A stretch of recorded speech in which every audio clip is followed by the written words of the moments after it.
আমরা সহ্য করছি, একদিন নয়াপল্টন থেকে হেয়ার রোড পর্যন্ত বিদায় হয়ে যাবে। তিনি যেটা বললেন যে পল্টন থেকে হেঁটে যাবেন এবং উচ্ছেদ হয়ে যাবে আর কি সরকার। হ্যাঁ, আমরা আসলে দেখেছি যে এই যে তাদের মানে এখন যে কথা বলার যে অ্যাপ্রোচটা পল্টন থেকে হেঁটে যাবেন, এটা আসলে গত 16 বছর আসলে প্রয়োজন ছিল। যে 16 বছর তারা তো লড়াই করেছে। আমি আসছি ওই জায়গায়, আমি ওই সবগুলো অ্যাকনলেজ করি। যেমন আপনি তৌহিদ ভাই, আপনি যদি আমার কথাগুলো লক্ষ্য করেন, আমি কিন্তু শুরুই করেছি যে গত 15 বছরে যারা গুম খুনে নির্যাতনের শিকার হয়েছে, আমি সেই লড়াই করেছি। আমরা ফ্যাসিবাদ বিরোধী রাজনৈতিক দল বলি, আমি কিন্তু একটা রাজনৈতিক দল বলি না।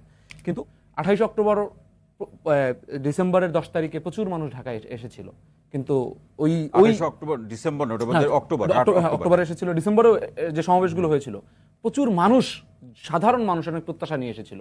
কিন্তু তখন এই ধরনের গার্ডস আমরা পাই নাই যে হেঁটে যাব সব সংসদ ভবন থেকে হাসিনা উচ্ছেদ হয়ে যাবে।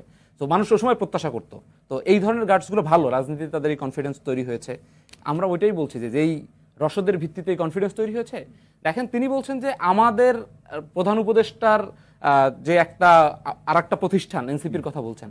এনসিপি কিন্তু তার জায়গায় খুব পরিষ্কার, কোনো হিপোক্রেসি নাই। তহিদ ভাই, আমি রাজনীতির আলাপের বাইরে গিয়ে একেবারেই মানে আন্তরিকভাবে বলার চেষ্টা করছি। সেটা হচ্ছে যে এনসিপি কি চায় আওয়ামী লীগের বিষয়ে। সে পরিষ্কারভাবে বলছে যে আওয়ামী লীগকে নিষিদ্ধ করতে হবে না হবে, এটা তো বিচারিক প্রক্রিয়া, কিন্তু আওয়ামী লীগকে আপনি বিচারিক প্রক্রিয়া ঢুকাতে হবে। এই বিষয়ে এনসিপি একেবারেই অ্যাডামেন্ট যে বিচারিক প্রক্রিয়া আপনি ঢুকান, তারপর বিচার করেন। এনসিপি কিন্তু একবারও বলছে না যে তিনি যেটি মিসকোট করছেন এবং সেই মিসকোটের উপর ভিত্তি করে তার সমস্ত বক্তব্য দিচ্ছেন। তিনি বলছেন কি এনসিপি শেখ হাসিনার মতো একটা ফরমাইশি রায় চাচ্ছে, আগামীকালকে একটা রায় চাচ্ছে। আমরা কিন্তু বলছি না যে আগামীকালকে এক মাসের মধ্যে একটা রায় দেন। তা আওয়ামী লীগের দল হিসেবে আপনি বিচার করবেন কিনা, এই বিচারটা বিএনপি চায় কিনা, এটা বলতে তো আসলে আমরা একটু শান্ত ভাই বিরতিতে